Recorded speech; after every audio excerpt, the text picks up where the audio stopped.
tanpa memperpanjang waktu saya persilahkan kepada Bang Edis karena Pak Husein hanya ingin ditanya begitu ya. Silakan Pak Edis.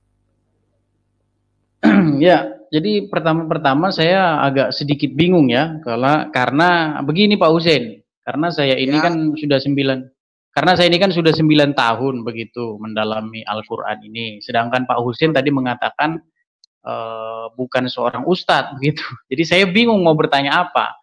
Mungkin seandainya kalau Pak Husein adalah begini ya. Seperti apa yang semua kami tanyakan sama orang lain, semuanya tanya ke saya seperti itu. Tidak ada.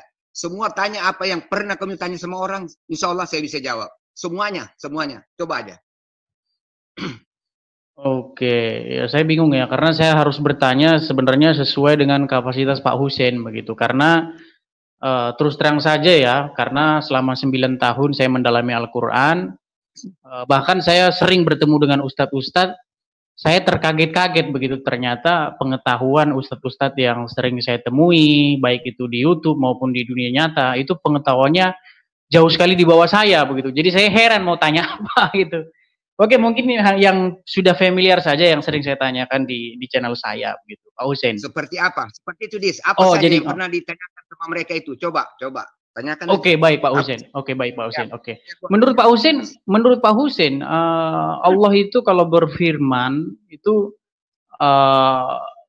ada artinya nggak, gitu Pak Husein? Saya kira begini.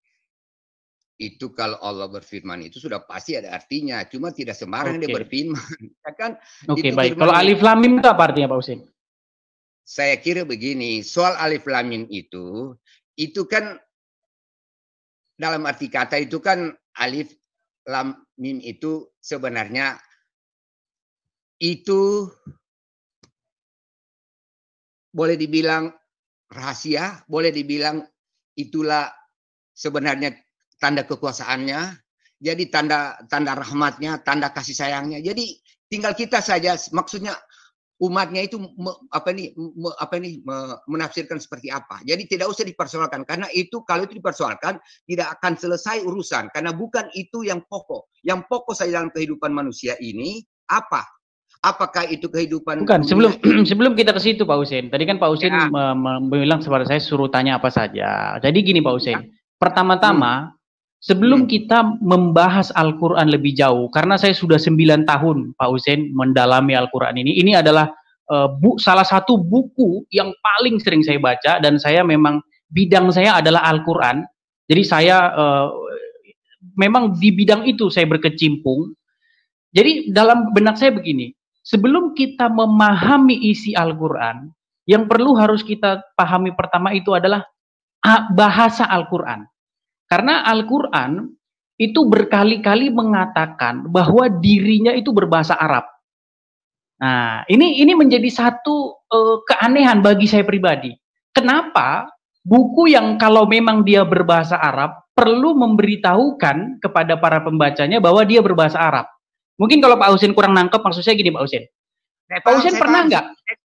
Saya paham itu, saya mengerti. Begini, bukan sebelum dilanjutkan Pak Husein, gini.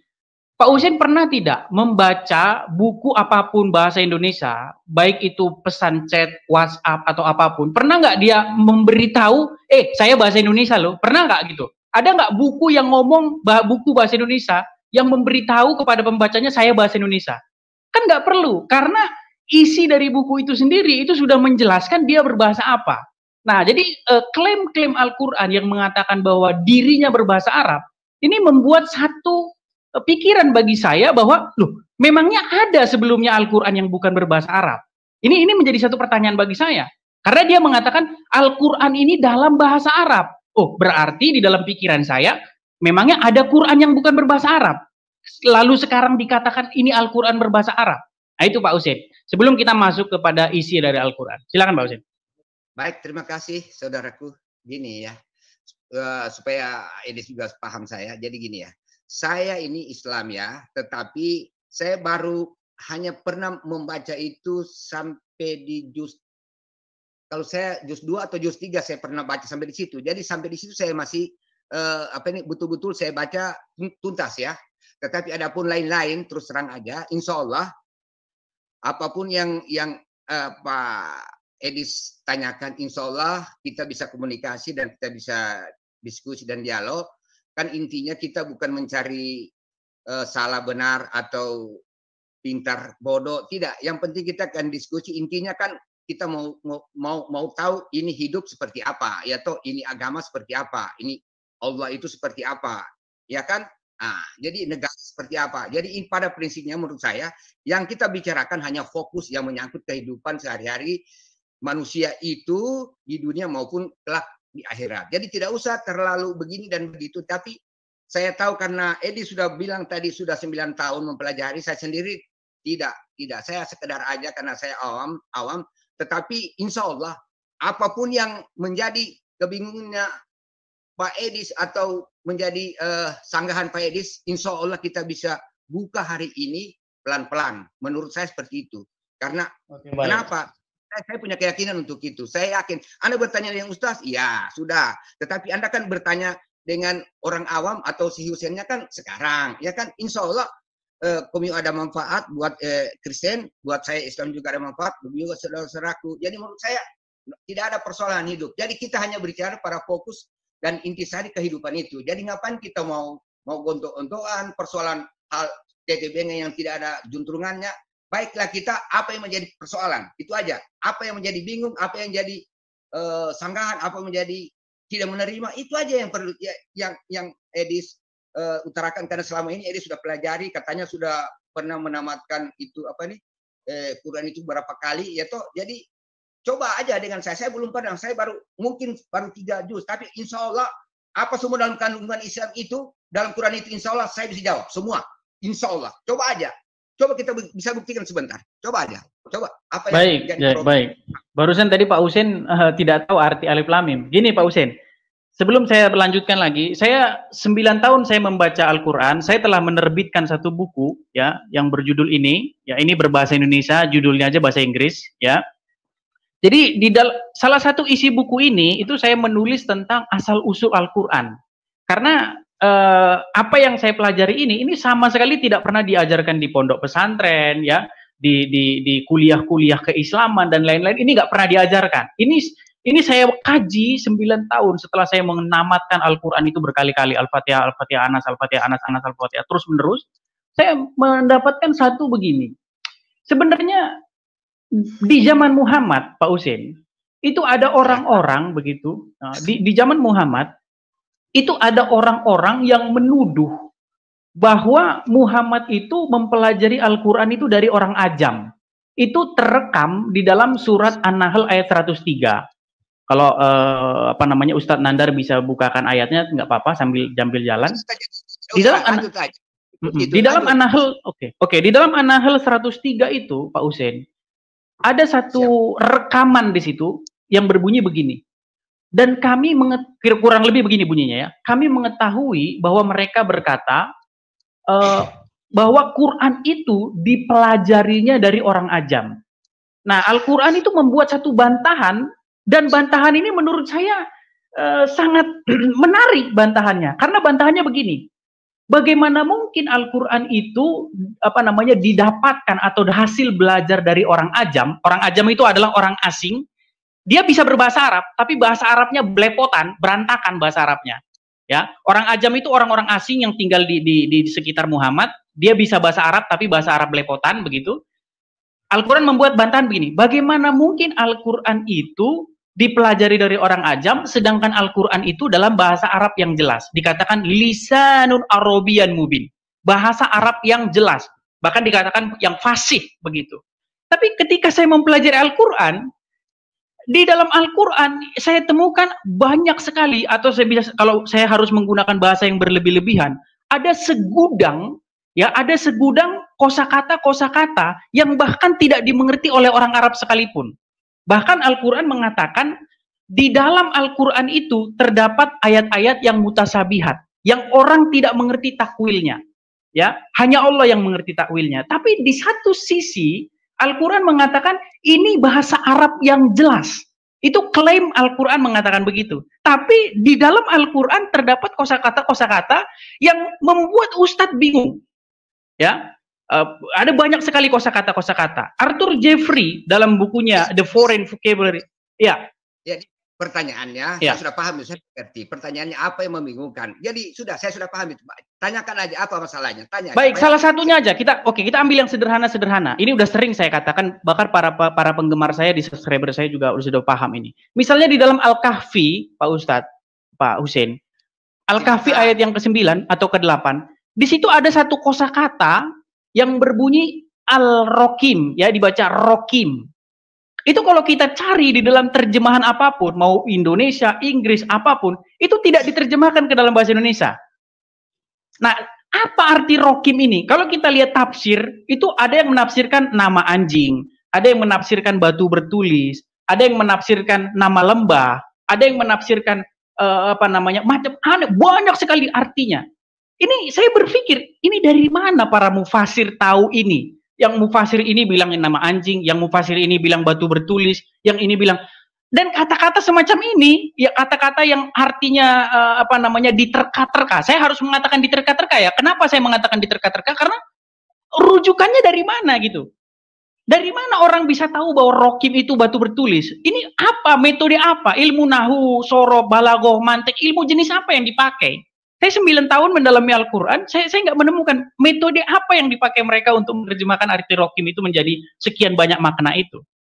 Arti kata, setidaknya gini, di dalam bahasa apa kata rokim ini pernah digunakan sebelumnya? Karena ini nggak ada di dalam kamus perbendaharaan bahasa Arab asli, tidak ada. Nah jadi pertanyaan saya begini, bagaimana mungkin Al-Quran mengklaim bahwa dirinya berbahasa Arab yang jelas, sementara di dalam Al-Quran tersebut banyak kosakata yang artinya diterka-terka semacam itu. Salah satunya arti rokim tadi itu di dalam Al-Kahfi 8 atau 9. Silakan, Pak Ustaz. Baik. Oke, terima kasih banyak Pak Edis. Gini, menurut saya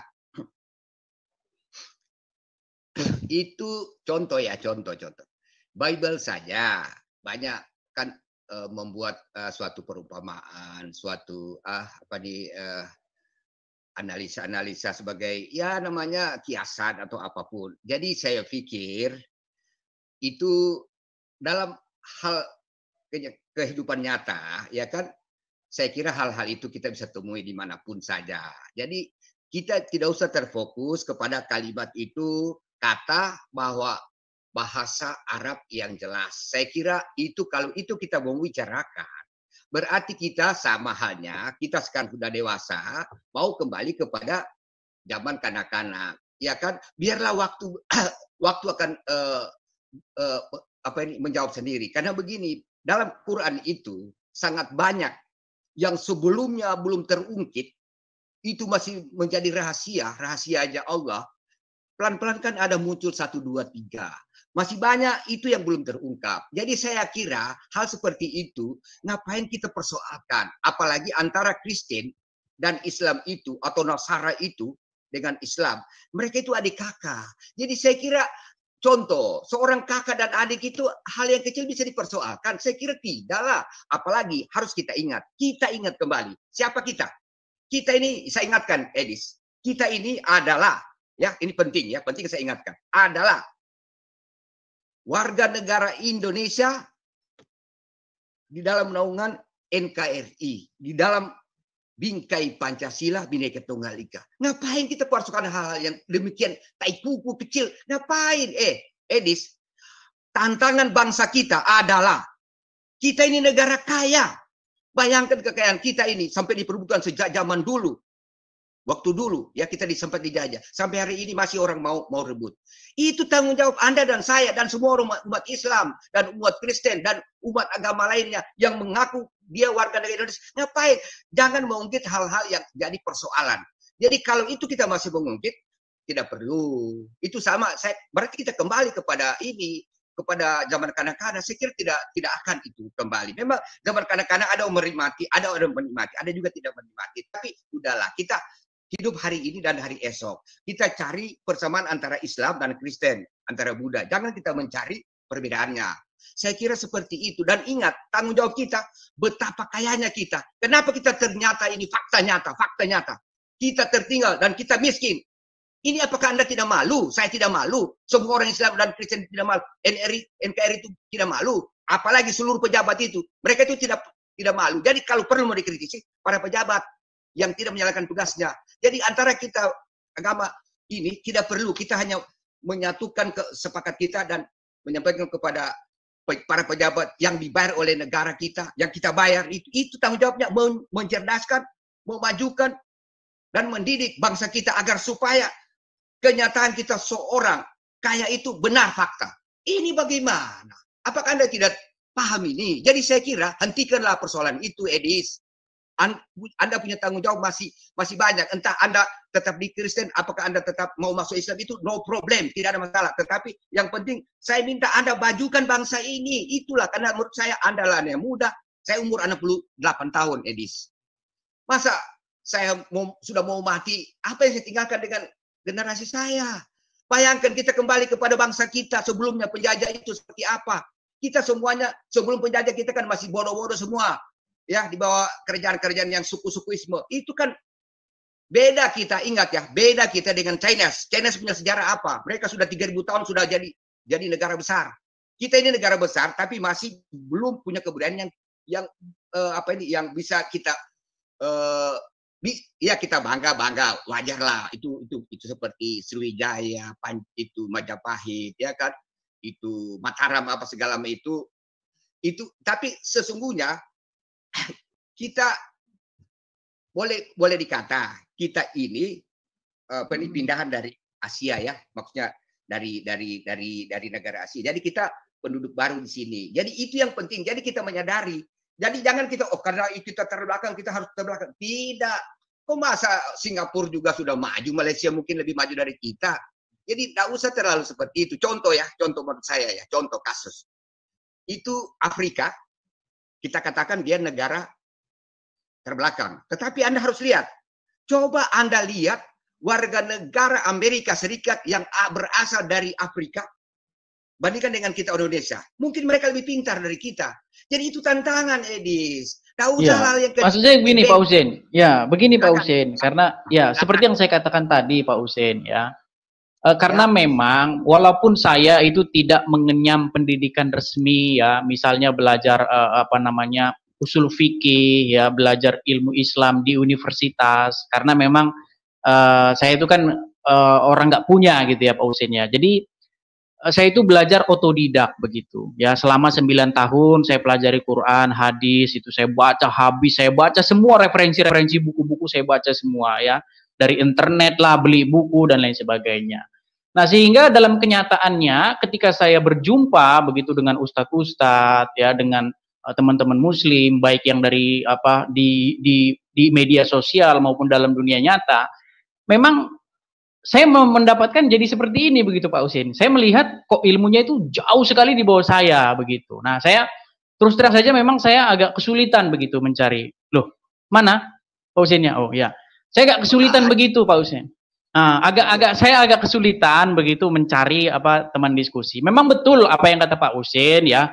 Sudah saatnya kita memikirkan bangsa dan negara. Ya, memang betul sekali kata Pak Husein. Cuman dalam kajian diskusi kali ini kan kita sedang membahas Al-Quran Pak Husein ya. Jadi kita dengan membahas Al-Quran, gini Pak Husein, dengan mendiskusikan Al-Quran dan antar iman ini bukan berarti kita gontok-gontokan, enggak. Kita kan tetap bersahabat ya, teman-teman sebangsa dan setanah air ya kan, kita senasib dan sepenanggungan sebagai anak-anak bangsa begitu. Cuman dalam kajian lintas iman ini Pak Husein, ya kan saya kan pernah melihat begitu bahwa Dr. Zakir Naik itu kan pernah datang ke Indonesia, dia berbicara tentang kekristenan dan lain dan seterusnya, sehingga itu membuat saya yang terus terang saja yang sudah lama mempelajari Al-Quran tergerak begitu hati saya untuk menjawab.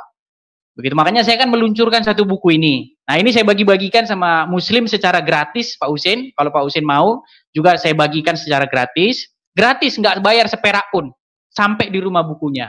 Nah, salah satu yang saya bahas itu tadi. Nah, kata-kata di dalam Al-Quran yang para mufasir sendiri itu tidak sependapat, beda-beda. Seperti kata Rokim, ya itu tadi kan ada Al-Hawaya, ya ada banyak lah pokoknya. Ya silakan saja baca buku saya. Artinya begini Pak Husein, yang saya tanyakan, mengapa Al-Qur'an di satu sisi mengatakan ya kami turunkan Al-Qur'an ini dalam bahasa Arab ya, la'alakum takilun ya, supaya kamu berpikir, supaya kamu memahami, begitu kalau kita baca terjemahan.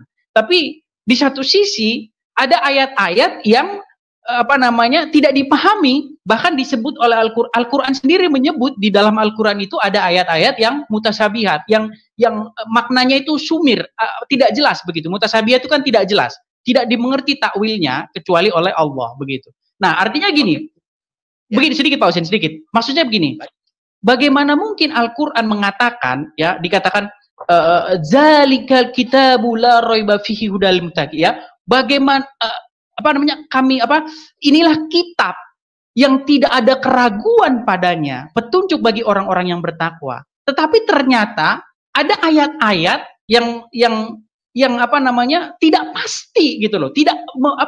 Ya kalau saya katakan ragu-ragu, kenapa saya katakan ragu-ragu? Karena para mufasir beda-beda semua. Arti rokim ini apa, begitu kan?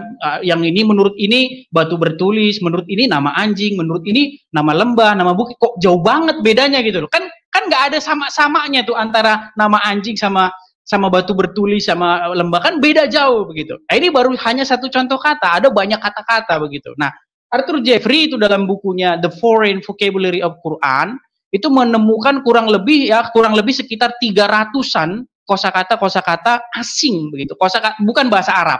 Nah, padahal Al-Qur'an sendiri mengatakan ini Al-Qur'an dalam berbahasa Arab. Nah, itu yang sering, karena memang spesifik saya di situ, Pak Husain. Bagaimana Pak Husain menanggapi bagaimana Al-Qur'an mengklaim bahwa dirinya itu berbahasa Arab, bahkan bukan hanya berbahasa Arab, tapi berbahasa Arab yang jelas. Lisanun Arabian mubin katanya. Tapi ternyata di dalam Al-Qur'an ada kosakata yang buat Pak Husain nggak tahu. Salah satunya tadi alif lam mim. Ya kan? Ya. Apa alif lam mim itu Pak Husain nggak tahu kan gitu. Gimana Pak Husain? Ya. Baik, kan sudah saya jawab tadi. Jadi saya sudah jawab itu. Karena begini, contoh kasus saya jawab begini. Dalam Al-Qur'an jangankan kata, itu kata. Itu kalimat saja kan masih sangat membingungkan dulu sebagiannya. Tapi sekarang kan terjawab 1 dan 2, 3, 4 mungkin sudah terjawab. Kemungkinan begini. Alif lam mimnya Pak Husain? Belum. Alif lam mimnya apa Pak Husain, arti alif lam mim? Itulah saya katakan tadi. Itu tergantung seperti apa kita pemahaman kita. Seperti apa. Jadi tidak ada, karena di situ tidak jelas dia punya arti. Jadi kita tafsir saja yang terbaik seperti apa. Karena begini, contoh kasus ini Edis. Itulah sebenarnya salah satu rahasia alam. Rahasia alam itu rahasia Tuhan. Jadi itu akan kedapatan kita, mungkin apa arti dan bagaimana itu nanti kita akan dapatkan ke depan. Tidak usah terlalu bingung dengan itu. Kalau kita terfokus pada itu, makanya saya kasih tahu Edis. Karena begini Bos, kita kan membaca Al-Qur'an ingin mengetahui apa isinya, apa pesan di dalamnya. Makanya saya 9 tahun pelajari itu, saya buka habis. Saya tanya Ustadz ini, tanya itu. Saya kurang puas begitu, sehingga saya akhirnya mencari sendiri jawaban, sehingga saya akhirnya menyimpulkan begitu Pak Husain. Oh, kok begini begitu. Akhirnya ya, silakan. Saya tahu kita segini. Di dalam begini ya, di dalam ilmu saja ya. Contoh kasus, banyak sekali kasus yang kita harus lihat. Contoh, si yang mendapatkan listrik itu kan berapa kali dia bikin percobaan. Bahkan dia waktu masih kanak-kanak dia dianggap dia kan anak autis, ya kan? Jadi hal-hal itu rahasia alam semua itu. Jadi hal seperti itu kalau kita paksakan Edis, itu membuang waktu aja. Jadi dan di dalam Quran itu ada penjelasannya gini Edis, ya, penjelasan Quran gini. Itu Quran, ya kan? Jadi gini, jangan kita menafsir pada satu kata Quran itu, kalimat itu, apalagi kata, saya kasih tahu Edis, ya. Bahkan kata Al-Quran itu sendiri Pak Husain, kata Al-Quran itu menimbulkan multitafsir loh di antara para ahli. Ada yang berpendapat Al-Quran itu dari kata maksudnya gini Pak Husain, bayangkan untuk nama sebuah kitab saja itu multitafsir, banyak penafsir. Ada yang mengatakan oh Quran itu tanpa hamzah, ada yang bilang oh pakai hamzah. Dan artinya gini Pak Husain, bagaimana? Maksudnya menjadi pertanyaan saya begini. Karena begini Pak Husain, intinya begini. Kalau kita misalnya begini Pak Husain ya, ini saya ada Al-Qur'an ya. Ini Al-Qur'an berbahasa Inggris. Nah, kenapa Al-Quran ini perlu dikasih tahu di depannya ini Al-Quran in English, ya, atau bahasa Indonesia Al-Quran dalam bahasa Inggris. Kenapa? Gini, saya mau kasih tahu sama Pak Husin sesuatu. Gini, Pak Husin. Kenapa Al-Quran buku saya ini perlu memberitahu, menginformasikan kepada pembacanya Al-Quran in English, Al-Quran dalam bahasa Inggris. Rahasianya begini, jawabannya di sini. Karena Al-Quran itu aslinya bukan berbahasa Inggris. Itulah kenapa dikatakan Al-Quran dalam bahasa Inggris. Karena originalnya, aslinya berbahasa Arab. Nah, sekarang Al-Quran mengatakan Al-Quran berbahasa Arab.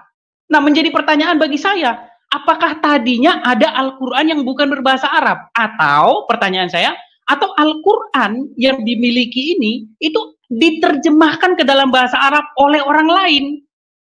Karena dia mengatakan begini, Al-Quran dalam bahasa Arab, supaya kamu memahaminya. Nah, itu menurut saya, itu hanya dapat dipahami dengan benar, jikalau ada satu Al-Quran tadinya yang bukan berbahasa Arab.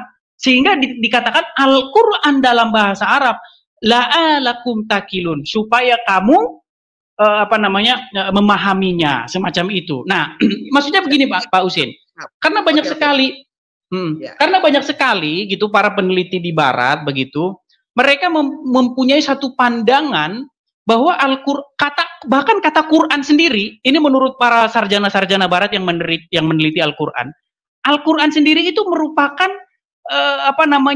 perubahan ejaan dari kata Keryana menurut mereka.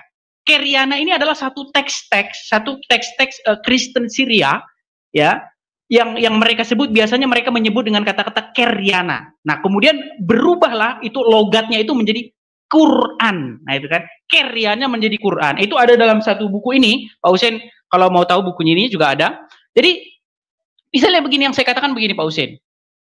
Bagaimana Pak Husin menjawab pikiran-pikiran yang di dalam sarjana-sarjana barat ini yang mengemukakan hal-hal demikian? Karena mereka menemukan bukti-bukti, bukan hanya sekedar mengklaim begitu. Mereka menemukan misalnya begini Pak Husin, mereka menemukan banyaknya kosakata Syria di dalam Al-Qur'an. Begitu. Sehingga begini, sehingga tuduhan mereka ini perlu dipertimbangkan begitu. Apa jangan-jangan benar mereka mengatakan bahwa Quran ini diterjemahkan dari Keryan diterjemahkan ke dalam bahasa Arab menjadi Quran, tetapi masih tertinggal kosakata bahasa Syria di dalamnya. Nah, ini mungkin Pak Husin bisa menjawabnya. Silakan Pak Husin. Gini ya. Ini saya antar Pak Edis dulu gini ya. Contoh ya. Saya tidak tahu, mungkin Nandar tahu atau Edis tahu ya. Ini kalimat ya. Entah hadis atau Al-Quran. Dia bilang begini. Al-Quran itu seandainya isi kandungan Al-Quran itu seandainya lautan menjadi tintanya dan seluruh batang pohon itu menjadi tangkai penanya, tidak akan mampu untuk menafsirkan itu Quran itu. Jadi sebenarnya hal seperti itu, contoh kasus ya, kata kasarnya. Adapun yang kamu bilang tadi itu Profesor Barat, orang pintar Barat. Intinya gini ya, apakah niatnya itu untuk mempelajari Islam itu untuk mencari kebenaran atau hanya untuk menghina itu Islam? Jadi sebenarnya buat Islam, buat saya itu bukan persoalan. Karena inti persoalan itu, karena Quran ini adalah kata-kata yang diwahyukan kepada Nabi Muhammad melalui Jibril, dan sebelumnya itu hampir mirip dengan kitab-kitab sebelumnya. Jadi buat saya itu tidak ada problem. Apanya problem? Andai kata Anda mencari untuk merusak Islam, buat saya tidak ada masalah. Silakan aja lakukan. Karena saya kan tidak punya kuasa untuk melindungi, yang menguasakan yang di atas. Sebaliknya, andai kata Anda mau masuk Islam atau memperbaiki untuk kepentingan Islam, bukan juga untuk saya, Edis. Allah Maha Kuasa itu memang sudah memberikan nafsi-nafsi manusia itu. Itulah agama, pentingnya agama ini selalu diturunkan. Oke, lalu bagaimana Pak Husin? Dengan kosakata yang saya katakan tadi, kosakata yang tidak dimengerti bahkan oleh orang Arab sendiri, Pak Husin. Saya menulis satu buku, Pak Husin. Di dalam buku ini, Pak Husin, saya menulis adanya satu peristiwa yang dicatat di dalam tafsir-tafsir, ya, baik itu tafsir-tafsir klasik ya maupun tafsir-tafsir modern. Misalnya didapati bahwa seorang Umar bin Khattab ya itu tidak tahu apa arti al-ab ya di dalam surat Abasa itu. Apa arti al-ab ya. Kemudian seorang lupa saya karena udah lama nggak baca bukunya ya. Seorang Abu Bakar juga seperti itu ya, arti al-ab. Kalau Pak Husin bisa baca nanti. Kemudian juga ada Ibnu Abbas ya, itu Ibnu Abbas itu tidak tahu arti fatir sampai dia mendengar ada dua orang Badui berkelahi tentang sumur ya, kemudian mengatakan anna fatartuha ya, saya menciptakan sumur itu, sehingga arti fatir itu dikatakan menciptakan. Karena kalau kita baca bahasa-bahasa Arab, kata mencipta ini kan bisa misalnya kholak ya, di dalam bahasa Arab itu kan tidaklah kuciptakan jin dan malaikat illa liya'budu. Itu kan kata penciptaan di situ kan katanya kholak ya, menciptakan. Nah, tapi ada juga kata fatir. Fatir ini bahasa apa? Karena gini Pak Husin, intinya yang mau saya sampaikan kepada Pak Husin begini, karena mungkin Pak Husin ilmunya belum sampai ke sini ya, memang nggak apa-apa lah ya. Maksud saya gini Pak Husin, yang ingin saya tekankan di sini, bagaimana pendapat Pak Husin jikalau Al-Quran itu di satu sisi mengklaim bahwa ini berbahasa Arab, tapi di satu sisi ditemukan bahasa-bahasa yang bukan berbahasa Arab di dalamnya. Sebenarnya ulama sendiri berbeda pendapat Pak Husin mengenai adanya kosakata ajam di dalam Al-Quran. Ada nggak sih lughah lisanun ajam di dalam Al-Quran? Ada nggak sih bahasa ajam dalam Al-Quran? Nah ini ya, ulama itu berbeda pendapat. Ada yang bilang ada yang bilang nggak ada, begitu. Saya rasa kalau bilang nggak ada ini, ya Pak Husin. Kasih saya jawab ya. Saya paham sudah itu. Ya. Gini Pak Edis, gini ya. Kita ini hidup ya kan. Saya kira prinsip hidup kita gini ya. Bagaimanapun kita, contoh kasus kehidupan manusia ya, hidup manusia. Biasanya manusia itu ada yang pertama, yang sulung, ada yang tengah, ada yang bungsu, ya. Jadi, tapi itu adalah satu kandung. Jadi saya kira hal-hal seperti yang Edis persoalkan itu tidak perlu diulang-ulang Pak Edis. Karena gini, contoh kasus gini Pak Edis. Jangankan itu cuma kata, udah bingung Pak Edis.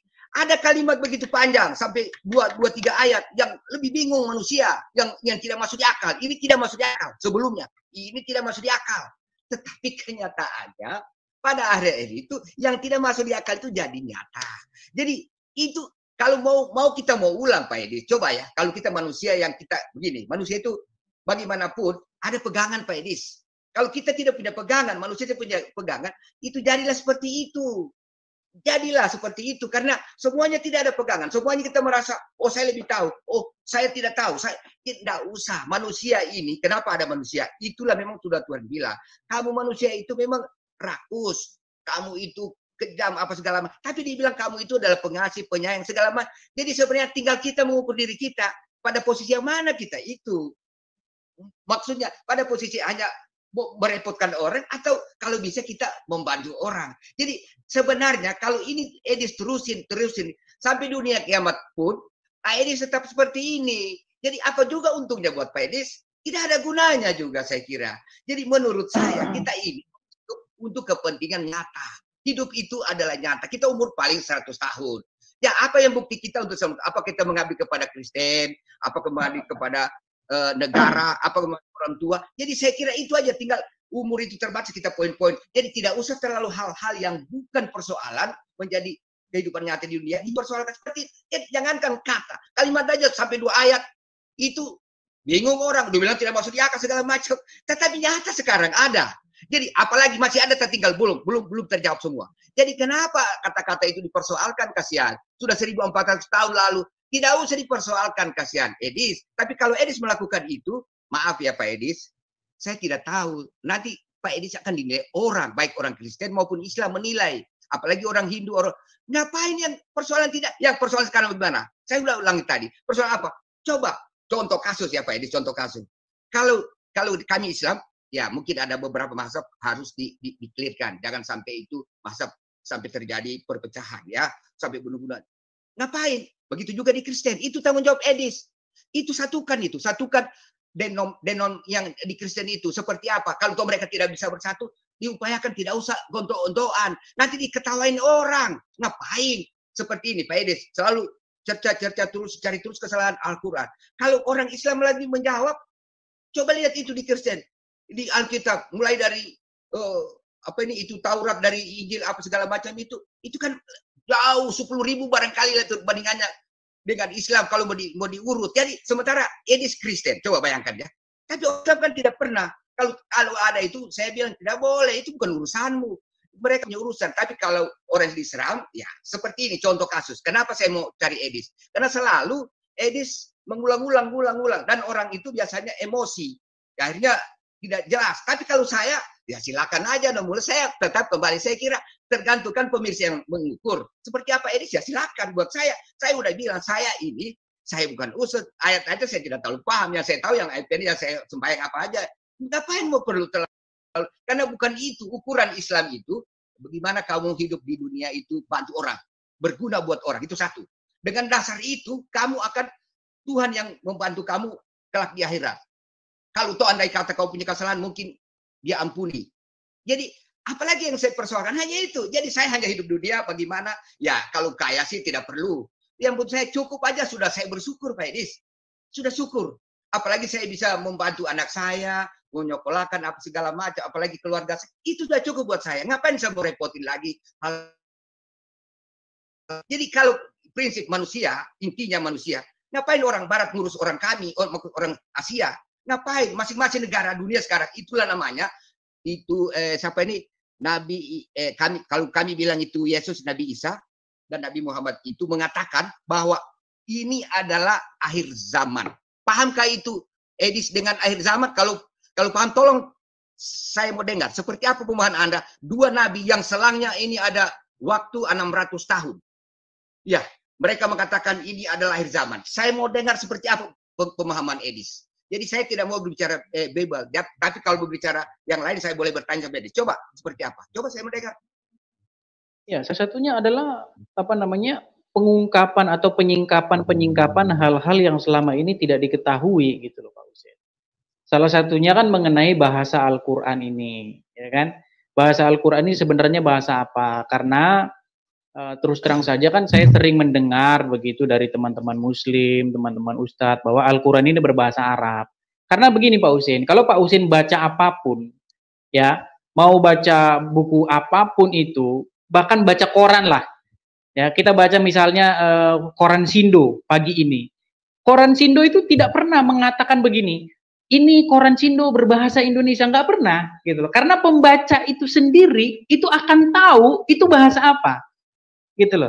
Makanya informasi itu tidak berguna gitu loh. Makanya nggak perlu dikatakan ini bahasa Indonesia ya, nggak gitu.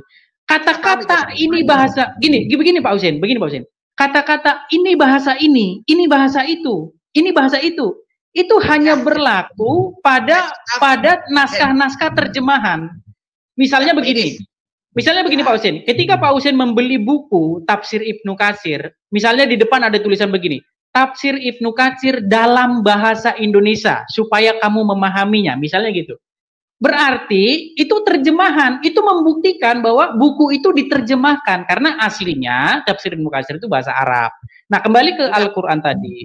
Kalau Al-Qur'an mengatakan Al-Qur'an ini berbahasa Arab, yang menjadi pertanyaan, apakah Al-Qur'an ini tadinya diterjemahkan dari bahasa lain ke dalam bahasa Arab? Seperti itu. Saya maksudnya Edis, gini ya, biar gini. Begini ya. Terus terang aja begini. Menurut Edis, saya kan tidak tahu itu Quran, maksudnya tidak memahami, tidak dalam ilmunya. Saya akui itu benar. Tetapi sebenarnya begini, Edis ya.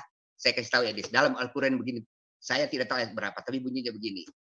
Sebenarnya itu Quran, dia bilang begini, Edis. Ini dia bilang. Quran ini saya tahu ini ayat, saya tidak tahu nomornya. Dia bilang begini. itu sebenarnya itu Al-Quran itu seperti yang dibilang itu sudah itu dalam bahasa yang nyata, ya toh. Tapi kenapa Pak ada kata-kata yang tidak dimengerti? Contohnya alif lam mim, rokim, al-hawaya. Saya potong dulu dengan tapi dia bilang di situ ada kata kalimat ya toh yang mutasabihat. Itu mutasabihat itu kalimat-kalimat yang agak menyulitkan itu atau ada kandungan rahasia itu tidak semua orang paham. Hanya iya, masalahnya Al-Quran, begini Pak Husin, masalahnya Al-Quran mengatakan bahwa Al-Quran itu berbahasa Arab yang jelas. Diturunkan Al-Quran ini supaya kamu memahaminya. Tapi di satu sisi ada ayat-ayat yang nggak dipahami gitu loh. Ibarat kata saya gini Pak Husin. Ibarat kata saya gini. Bagaimana saya ingin menjelaskan sesuatu, tetapi buku yang ingin saya gunakan untuk menjelaskan sesuatu itu membuat Anda sendiri bingung. Gitu loh. Ya, sudah bis. Saya sudah paham. Gini ya. Itu the point gini ya. Terus terang aja, saya dalam kalimat-kalimat kita berdiskusi kita beberapa saat ini, saya lihat Edis selalu mengulangi kata-kata yang sudah terulang ya. Ini. Jadi pada dasarnya Edis tidak mau menerima atau istilahnya dalam arti kata memahami ya. Kalau menerima sulit ya. Memahami aja Pak Edis. Karena begini, contoh kasus. Kenapa Edis punya tetangga? Kenapa Edis punya kakak dan punya adik? Sebenarnya itu pelajaran dari itu sebenarnya itu ayat Quran sebenarnya itu. Supaya memahami diri sendiri. Itu sebenarnya begini ya. Makanya saya kasih tahu sama Edis tadi bahwa Quran itu kalau mau dibahas betul tidak akan benar itu. Itu kata Tuhan itu apakah hadis atau ayat? Maka dari itu Edis agar supaya kita ini memahami kehidupan nyata itu yang penting sebenarnya. Kenapa kita sekarang terbelakang? Karena kita bukan hal yang pokok kita persoalkan. Sementara Singapura, negara yang cuma segenggam tanganku begini, kok bisanya PAD-nya begitu tinggi, besar sekali, bahkan dia nomor 2 di dunia itu dia punya income per kapitanya. Sementara tahun 60-an itu, aduh paling miskin itu negara. Saya kasih tahu Edis, itu biar listrik aja dia itu miskin sekali Edis. Kenapa sekarang jadi begitu? Maksud saya, itu semua karena orang di sana tidak mempersoalkan hal-hal tetebengak. Oh, berarti kalau gitu kita bukan bahas Quran Pak Husin. Diskusinya kita diskusi kenegaraan. Itu bukan diskusi lintas iman Pak Husin. Itu diskusi kenegaraan, kewarganegaraan, diskusi kebangsaan begitu. Sudah, kasih kesempatan saya bicara karena waktunya kan terlalu lama komisi. Saya bilang, oke, kalau itu Anda minta, oke. Sekarang begini ya, contoh. Kita open the door saja. Apa maksudnya? Apa tujuannya? Seperti apa inti pertanyaannya? Jadi saya bisa langsung jawab to the point. Tapi menurut saya, analisa saya begini. Menurut saya, maaf ya, menurut saya, Pak Edis, belajar Quran 9 tahun, sudah menamatkan hatam Quran mungkin sudah 3 kali, 4 kali. Sebenarnya niatnya bukan untuk kepentingan itu Al-Quran sendiri untuk umat seluruhnya, tetapi hanya kepentingan pribadinya Edis aja. Kemudian untuk itu saya tidak paham. Berarti itu sudah salah. Mempelajari Islam itu Quran tidak boleh untuk diri sendiri. Walaupun orang Kristen boleh silakan pelajari. Atau orang Buddha silakan. Tapi bukan untuk diri sendiri orang itu. Dia bawa manfaatnya kepada orang banyak. Apakah itu orang agamanya atau agama lain. Atau agama yang punya agama. Itu disampaikan. Tujuannya kan itu namanya manfaat. Asas manfaat. Itu penting. Iya, justru sebenarnya gini Pak Husin. Justru sebenarnya saya ingin memberitahu begitu. Karena banyak sekali umat muslim yang tidak tahu gitu Pak Husin. Misalnya riwayat-riwayat yang mengatakan adanya riwayat yang mengatakan bahwa misalnya Umar bin Khattab tidak tahu apa itu al-ab, ya kan? Begini, di dalam surat Al-Baqarah itu. Saya potong begini. Ya. Edis, dalam pembicaraan kita awal ya dari pertama sampai hari ini terus terang aja, menurut saya nilai saya di mata Edis sangat di bawah dibanding yang pernah debat dengan Edis. Ya, itu tidak apa-apa buat saya tidak. Tapi saya kasih tahu Pak Edis, saya kasih tahu itu kalau itu hanya mata ini berbohong, Edis. Hati juga kadang-kadang berbohong, Edis. Tetapi fakta itu tidak bisa dibohongi. Terus terang saya kasih tahu sama Pak Edis, ya. Saya kira Edis salah alamat. Jadi siapa orang yang debater yang pernah yang yang Edis agung-agungkan. Coba dia debat sama saya. Baru Edis tahu saya siapa. Siapa yang jago-jago di debat dari coba ketemu sama saya. Dia melawan sama saya, kasih tahu. Baru Edis nonton. Jadi Edis ini tidak memahami fakta dan kehidupan. Terlalu menganggap benar, saya mendapatkan ini 10 tahun. 20. Bukan itu Edis, bukan itu fakta. Jadi perlu saya ingatkan, Edis selalu anggap remeh sama saya. Saya ulangi, siapapun, Cinandar, siapa bilang jago-jago itu, yang Anda pernah bilang hebat itu, kasih ketemu sama saya. Kalau dia menangkan sama saya kasih dia uang 1 juta rupiah. Coba 1 juta rupiah. Kontan. Siapa kalau dari debaters Muslim itu kebanyakan itu Pak Husin mereka jago kandang, nggak pernah misalnya seperti misalnya gini Pak Husin, misalnya Zulkifli sama Abbas, dia kan beraninya cuma di kandang saja di tempat dia nggak pernah gitu pergi ke channel lain begitu. Kalau saya kan memang ya pengalaman baik di luar, di kandang maupun di tandang begitu. Kalau kayak Nandar ya seperti saya, Pak Nandar ini dia sering keluar juga pernah, dalam juga pernah. Ya, saya kasih tahu itu bilang. Ya, Edis, makanya saya tidak maksudnya menilai si A si B itu hebat dan tidak hebat, tapi itu fakta berbicara. Contoh kasus seperti itu. Edis kan menganggap saya remeh sekali, tapi coba siapa yang yang pernah dengar kita berdebat ini, dia tahu mengukur siapa saya. Dan kalau Edis tidak paham saya, coba tanya, apa yang kau bingung Edis? Tanyakan sama saya. Insya Allah tidak akan kau bingung. Berapapun pertanyaan, tidak akan kau bingung. Coba kecuali tadi kau memutar saya. Oke. Tadi saya tanya dua Pak Husin. Tanya Rokim apa? Pak Husin nggak tahu. Tanya Alif Lamim apa? Pak Husin juga nggak tahu. Ya begini Edis, maaf. Di sinilah sedikit Edis keliru. Di sini kekeliruan Edis. Masa tidak paham dengan kalimat yang saya lepas? Bayangkan Edis, coba bayangkan. Itu cuma kata doang. Anda sudah jadi persoalkan yang tidak ada jawabannya begini dan begitu. Ini kalimat beberapa banyak yang jadi pusing semua orang dulunya. Bahkan orang Islam juga pusing ini sampai meragukan dirinya sendiri. Tapi pelan-pelan terjawab. Dan saya sudah keluarkan tadi itu ayat atau hadis. Kalau itu dibuka itu Qurannya tidak akan habis. Semua ilmu semua tertuang di situ. Kenapa orang Barat itu sekarang contoh kasus Edis? Kenapa orang Barat itu seperti apa kenyataannya seperti ini ya kan?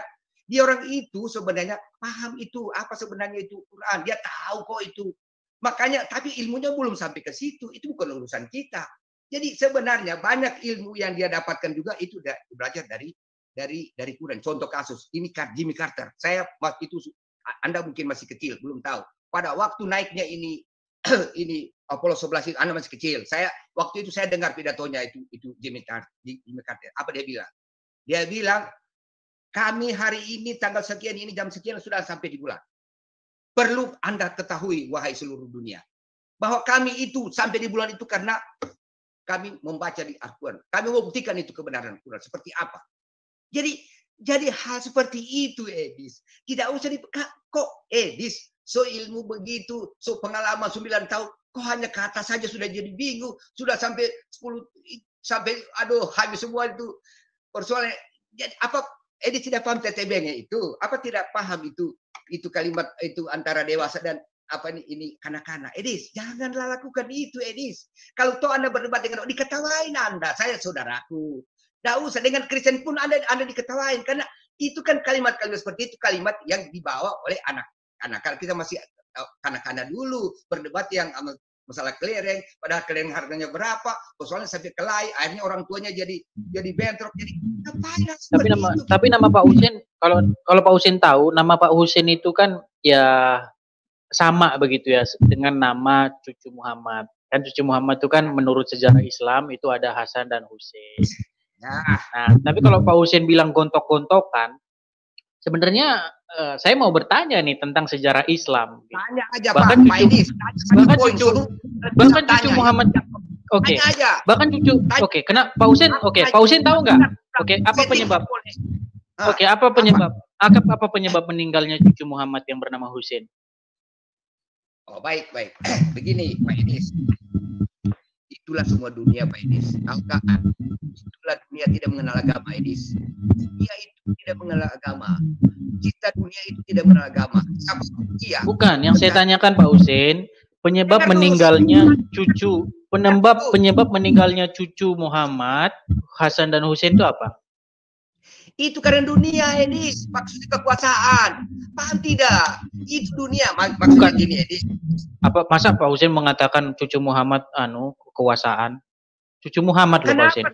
Itu dunia. Dunia tidak saya mengatakan. Saya kasih tahu, Edis. Saya catat ya. Apapun yang saya sebut hari ini. Siapa ulama atau kiai yang keberatan, ketemukan sama saya. Oke, Pak Husain tahu penyebabnya perang Jamal, Pak Husain tahu? Insya Allah saya paham semua sama. Nanti kita bahas. Kenapa mereka bisa bertikai? Padahal kan dikatakan mereka itu generasi terbaik loh Pak Husain. Muhammad mengatakan mereka itu generasi terbaik. Radhiyallahu mereka, Allah ridho kepada mereka. Dikatakan mereka bergelar radhiyallahu, Allah ridho kepada mereka. Tapi kenapa mereka terlibat perang Jamal, perang Siffin, perang Karbala? Bagaimana itu dikatakan generasi terbaik dari umat Muslim, Pak? Sudah. Silakan Pak Husain. Ya. Ini Edis, tahukah Edis? Di dunia ini awalnya kan kita dulu berbicara kerajaan, ya toh sekarang kerajaan republik, ya toh ada campuran segala macam, ya seperti itu. Itu baik buruk baik, ada di tengahnya setengah baik setengah tidak baik, ya kan? Itulah apa itu? Itulah manusia. Manusia apa? Tidak berpatokan kepada agama, tidak ada. Apakah itu Kristen apa Islam? Tetapi ini orang baik dan orang buruk ini ada lagi orang tengahnya yang menyulut-nyulut. Itu namanya manusiawi. Itu alaminya. Paham tidak? Jadi itu adalah fakta sejarah yang tujuannya itu salah satu itu adalah itu ayat Al-Quran yang tidak tertulis sebenarnya. Edis. Itu Al-Quran itu lebih banyak tidak tertulis. Itu tertulis itu cuma hanya patokan dasar.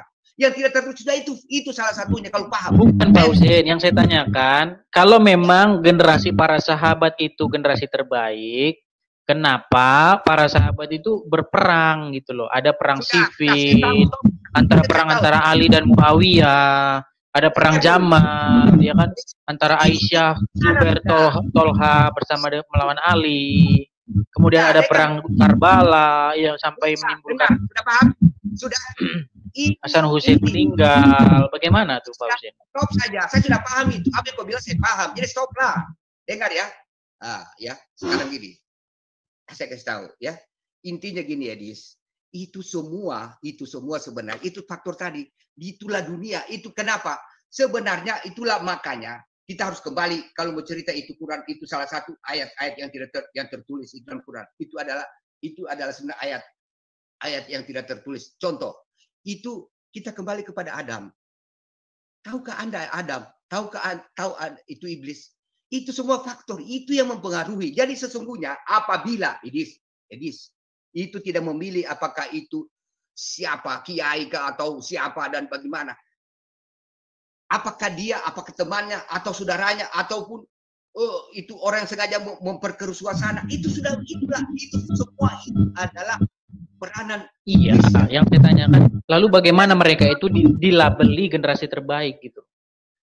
Begini, intinya memang seperti itu, Edis. Siapapun saya kasih tahu, itu benar ada aja. Saya kasih tahu Edis, saya kasih tahu. Itu bisa diuji, benar itu. Cuma bukan generasi terbaik itu lolos daripada ini godaan iblis. Ini tidak.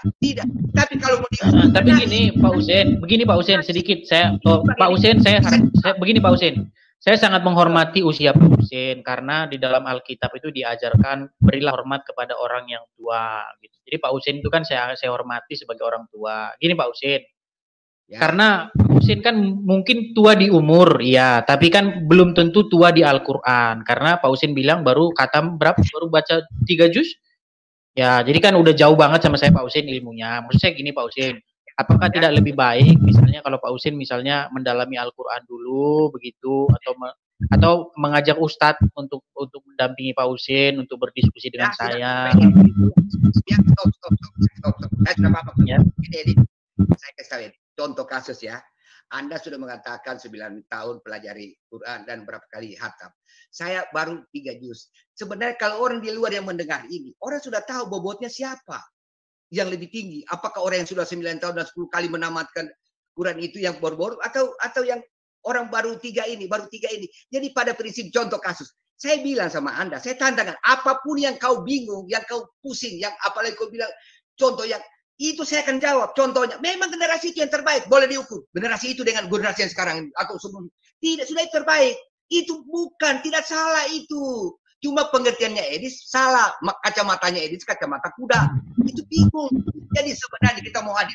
Tahukah Edis, itu ada timbangan. Lihat itu dacin timbangan itu. Paham tidak itu? Itu kan 0, 0, 0. Tidak boleh itu. Itu adil. Dalam menilai itu keadilan. Jadi tidak boleh. Anda silakan Anda mengatakan Anda hebat. Saya tidak keberatan. Tetapi biarlah orang menilai siapa. Dan saya berani kayak Edis menantang orang kan tidak berani. Saya berani menantang orang. Bahkan bukan orang. Ulama saya tantang. Kiai. Coba kalau dia mau salahkan saya, mari kita diskusikan. Di mana mana kalau saya salah. Coba. Karena Islam itu ada dibuka. Sepanjang kamu jangan keluar dari jalur. Itu Islam. Tapi kalau keluar dari jalur, salah. Apa itu jalur? Pertama dalam Islam itu adalah pokok, adalah tauhid. Itu penting. Itu dalam Islam. Tidak bisa kau keluar dari situ. Adapun hal-hal lain itu masih oke-oke aja. Nah, kedua itu sunnah Nabi. Ya, atau itu. Jadi itu panduannya itu berkaitan. Tetapi dasarnya Quran. Tetapi itu ayat Allah itu banyak. Itu saya sudah bilang tadi. Itu sudah perumpamannya. Jadi itu dalam Quran dikatakan begitu. Quran itu hanya orang-orang yang diberikan rahmat yang memahami itu Quran. Paham tidak, Edis? Saya tidak perlu bicara AIUEO. Makanya saya berani lawan siapapun. Oke. Anggaplah Pak Husin diberikan rahmat. Coba oke, anggaplah gini Pak Husin. Anggaplah Pak Husin diberikan rahmat. Saya tidak diberikan rahmat oleh Allah begitu. Makanya saya tidak memahami. Oke lah. Kalau Pak Husin memahami Al-Qur'an dan diberikan rahmat, coba tolong jelaskan sama saya apa itu Alif Lam Mim. Silakan Pak Husin. Saya sudah jelaskan tadi itu kalau kita memahami Al-Quran, ngapain saya persoalkan hal-hal yang belum saya dapatkan dan belum dikasih ilmu? Itu namanya pemahaman, Edis. Anda kalau hanya dipahami orang yang diberikan. Berarti Pak Husin juga belum diberikan rahmat. Oh, tidak masalah. Kan saya tidak. Bukan, maksudnya berarti Pak Husin belum diberikan rahmat juga. Rahmat itu, Edis. Itu saya kasih tahu, Edis ya, pengertian rahmat supaya kau paham, Edis. Pengertian rahmat itu maksudnya gini, Edis. Rahmat itu adalah nanti sudah terjadi pada diri itu rahmat. Maksudnya yang sesungguhnya kau sudah sakit, tidak jadi sakit. Kau sesungguhnya sudah mati, kau tidak mati. Kau sesungguhnya sudah tabrak, tapi tidak jadi tabrak. Itu nanti sesudah kejadian. Pak Husin. Itu kau sesungguhnya jadi miskin, tapi kau tidak jadi miskin. Kan begitu. Nah, kemudian sebaliknya itu bala atau itu kesaliman itu ditimpakan.